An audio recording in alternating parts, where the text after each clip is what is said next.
Hello and welcome to my YouTube channel Biology by Jamil Goraya. This video is an introduction to Cambridge O-Level Biology 5090. Cambridge International prepares the students for life. It helps the students to develop an informed curiosity and a lasting passion for learning.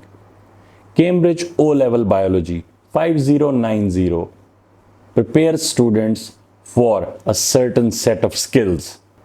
It includes handling the data, applying the scientific knowledge, and solving the real life problems.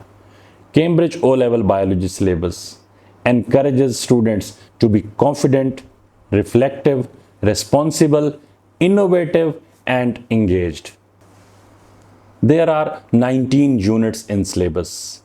If we look at the content, Unit 1, cells, Unit 2, classification, Unit 3, movement into and out of the cells, Unit 4, biological molecules, Unit 5 is enzymes, Unit 6 is nutrition in plants, Unit 7 is transport in plants, Unit 8, nutrition in humans, Unit 9, gas exchange system in humans, Unit 10, respiration, Unit 11 is transport in humans, Unit 12, disease and immunity, Unit 13 is excretion, Unit 14, coordination and control, and Unit 15 is coordination and response in plants.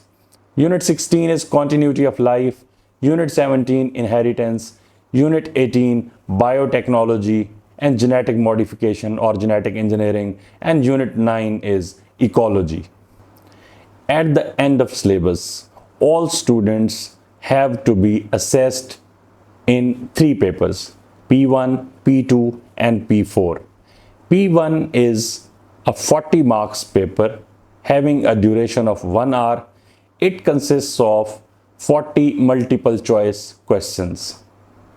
P2 is theory paper. It has 80 marks. This paper includes structured theory questions. Paper 4 is alternative to practical, ATP. Its duration is 1 hour and it has 40 marks, and in this students are assessed based on their experimental skills.